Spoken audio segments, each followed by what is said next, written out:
What are you doing, Ray? I'm taking a selfie here in New Canaan, Connecticut. Well, hurry up. We need to keep moving. Just a minute.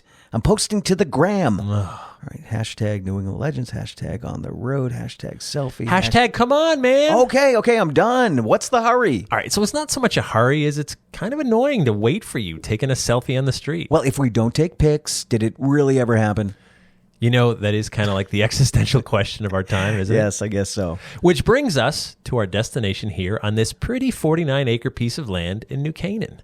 We've come to look at that house right over there.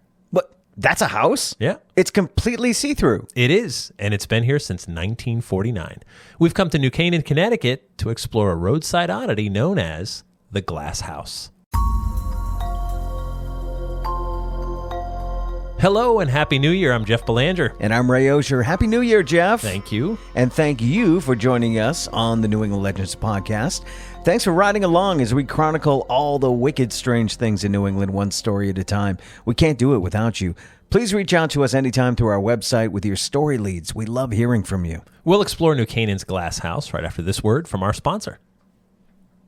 Yes, this is a glass house. There's no question about that. Yeah, and it's a pretty spot, too. Now, I'm not an architect or an artist for that matter, but yeah, this glass house building looks amazing. It's one story, and I looked this up. It's 55 feet long and 33 feet wide, so just over 1,800 square feet of space. It sits on a hill overlooking a pond down below. It is a very pretty spot, and it looks like it belongs right here nestled in nature. All right, looking inside, I can see the kitchen, a couch, some chairs, a desk with a chair in front of it. It's all very minimalist. The floor is red brick, and oh, what was that? I think a bird just flew into one of the walls. Oh, poor bird. Oh. Anyway, there's a row of closets and a bed, and I don't see... A bathroom. Yeah, I was just thinking that. All right, if we walk around this way... I see a round brick structure within the glass house. Yep. Oh, okay. The door's open, so I can see that there's a toilet, a shower, and a sink inside. Okay, so you're not completely exposed inside the glass house.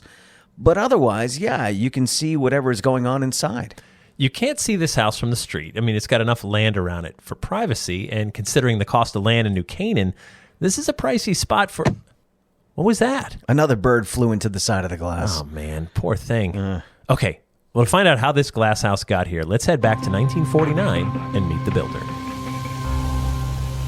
It's January of 1949. World War II is thankfully starting to become a memory. Harry S. Truman is President of the United States. And A Little Bird Told Me by Evelyn Knight and the Stardusters is #1 on the radio. It's a time for rebuilding and innovation. It's an exciting time for architect Philip Johnson. He's the director of the Department of Architecture at the Museum of Modern Art in New York City. People have been clamoring for his work. Johnson was born and raised in Cleveland, but went to school at Harvard University, where he studied art and design. He has a passion for modern art, sculpture, and architecture. In fact, he's designed so many structures and buildings for others that he's feeling the urge to make something for himself. You know, to be his own client. So a few years ago, he purchased some land and a short train ride away in New Canaan, Connecticut. And for most people, this would be an estate. But not for Johnson. He refers to the land as a compound. It's got a pond, trees, some hills. It really is a pretty spot for a unique architecture project. So Johnson pictures a glass house that perfectly fits into the landscape, a place that would allow him to gaze at the nature all around him while he's inside. So he gets to work and realizes his vision, a glass house, minimalistic, room for a few of his sculptures, and a 360-degree view of all the beauty around him. As for privacy, the glass house is set far enough in the property that it can't be seen from the road. So unless someone is trespassing, he won't be seen inside. Very quickly, Johnson's glass house starts to get noticed. What was that? Bird. Right. So yeah, even if the birds aren't noticing the glass house, design magazines and newspapers sure are. It's really impressive. It really is. It's got a low profile. It works with the lines of hill all around it and the pond below. It's a real sharp building. Yeah. Johnson claims this is really only his weekend bachelor pad. He spends his week working in Manhattan and comes out to New Canaan to get away from the city. With the glass house complete, some of his friends asked to come see it. I mean, if you're rich with a compound containing a house everyone wants to see, you need a place for them to stay. You need a guest house. You need a guest house. There obviously isn't extra bedrooms in the glass house. No, there isn't. What are you going to do? Roll out some sleeping bags on the floor for your rich friends? Heavens no. You need a guest house. So Johnson gets to work constructing his next architectural achievement, his guest house, just a short distance from the glass house. What do you think? Yeah. Maybe we should walk around it? Sure. Yeah, it looks the same over here, too. It's the brick house, also 55 feet in length, but about half as wide as the glass house. It's also a one-story, all-brick building with a black door that runs the height of the building in the middle. But I don't see any windows. Okay, wait. On the backside, there's some circular windows, almost like portal windows of a ship. Oh, yeah. But yeah, otherwise, it's all brick. Just red brick. Kind of the antithesis of the glass house. Yeah, in the brick house, you have nothing but privacy. But let's go inside. Okay, I see some skylights in the roof to light the place up. And it looks like there's 3 bedrooms. Again, I'm no designer, but the rooms are nice. Yeah. Clearly, no expense was spared in building any of this. Johnson wanted the brick house to be an anchor for the hillside above it, but also an anchor that draws your attention over to the glass house. Between the brick and glass house, he's made an artistic statement. That he has. This is some rich people stuff right here. Totally. And this land wasn't cheap. And obviously, nothing but the best materials were used. And this is only a weekend playground for Philip Johnson. Still, there's something about good art and architecture that endures. And that... Oh, poor bird. And that brings us back to today. Obviously, it endures because the glass house and brick house are still here. Today, you can buy a ticket and take a guided tour of the property between the months of April and December. So Philip Johnson died in 2005. He was 98 years old. And we said it before, great art and architecture endures. Yeah, it does. Great music is timeless, great visual art, great stories. Sometimes these things just work. I know next to nothing about architecture, but I have noticed architecture from like the 60s to the 80s seems to not hold up. I mean, not every building, of course, but remember the modern house designs we saw in like the 70s and 80s? Oh, yeah. Once in a while, I'll pass one, and they just look dated. Yeah. Like, whereas a colonial house, whether if it was built 10 years ago, 100 years ago, or 200 years ago, I mean, the design still works. True. It may not be your taste, but it doesn't stick out. It's a recipe that, works every time. Sure, but if not for people like Philip Johnson who push boundaries and throw out some radical ideas and concepts, we'd all be living in the same boring houses. Oh, another poor bird. Poor bird. Yeah, good point, Ray. There's no question the glass house is pleasing to the eye. It looks like it belongs on this property. Just don't throw stones. Or orgies. That's a good point. So today, so many of us have willingly moved into a metaphorical glass house. I mean, we post our every move on social media. We post what we're eating for lunch. We post where we are. We post. Endless selfies as a way to let others gaze in at us. But also to stick our flag in the ground and say, see me, I'm here. Maybe Philip Johnson was ahead of his time by making his glass house literal.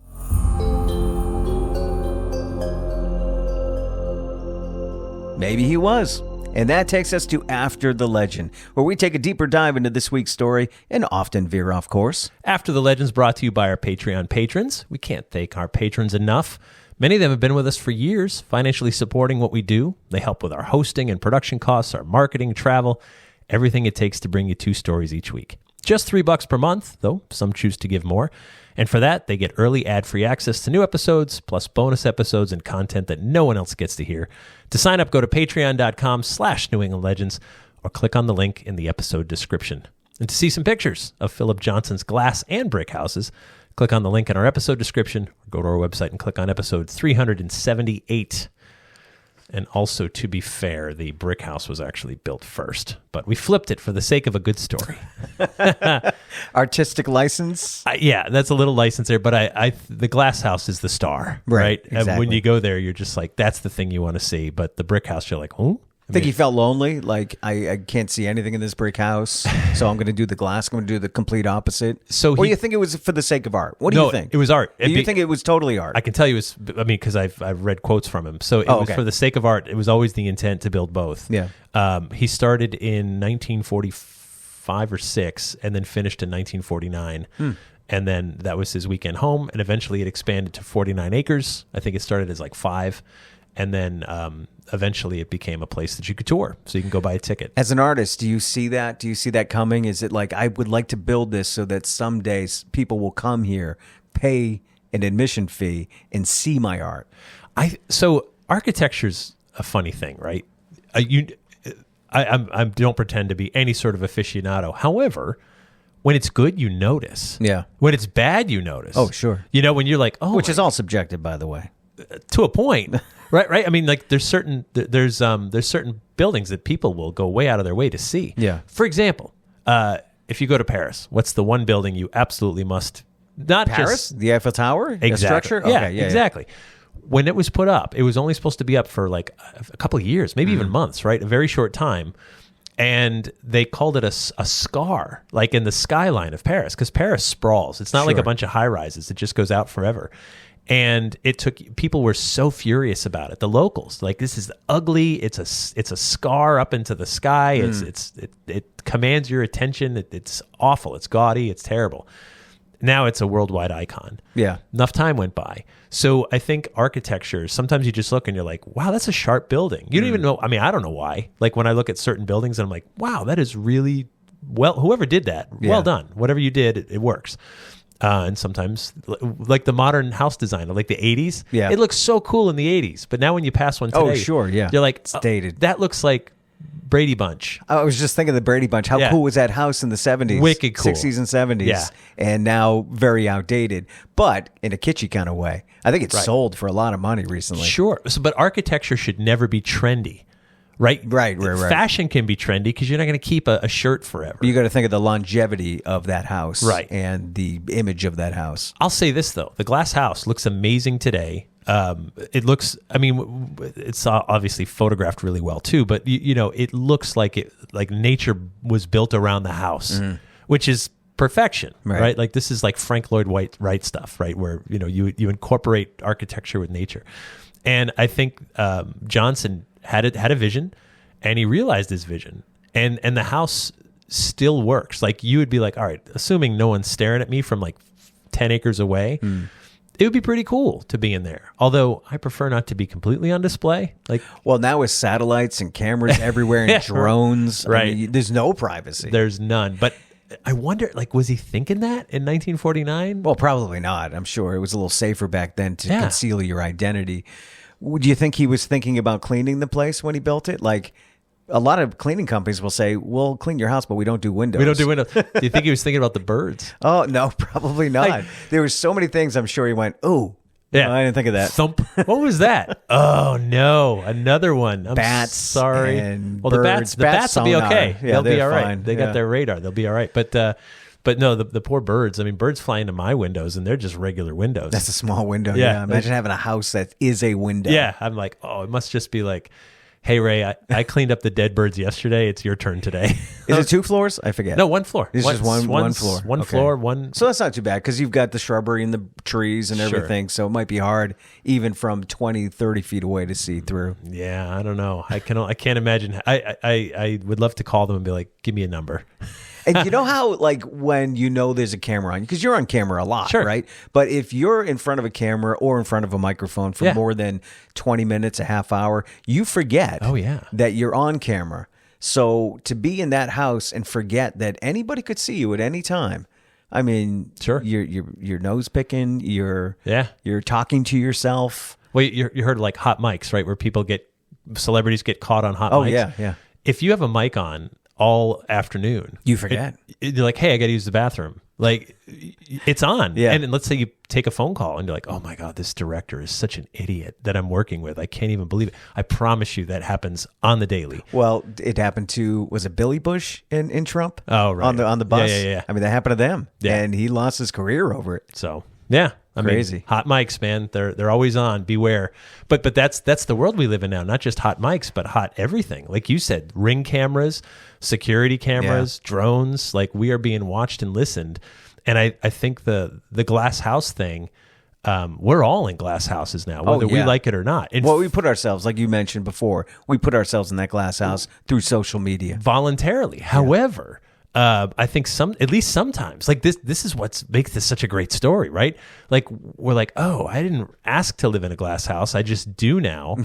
And then you look at that ugly brick house next door and you go, maybe it's not so bad in there. Yeah. You know, like maybe I'd like to spend a week in there It where could change the way you look at things. Where nobody sees me, where Yeah. I can have total privacy and just do whatever I want. Maybe that's the key to life. Keep yourself exposed. You need a glass house? Yeah. But we also need a brick house. Johnson, you're a genius. You're a genius. Well done, sir. If you've got a story we simply must check out, please reach out to us anytime through our website. You can also join our super secret New England Legends Facebook group. We have over 10,000 members in there sharing weirdness. We appreciate the community that has been formed around what we do. So thanks for being our neighbors. Also, be sure to visit our website to see dates for Jeff's ongoing story tour and dates to see my band, the Pumpkins. We'd like to thank our sponsors. Thank you so much to our Patreon patrons. And our theme music is by John Judd. Until next time, remember, The bizarre is closer than you think.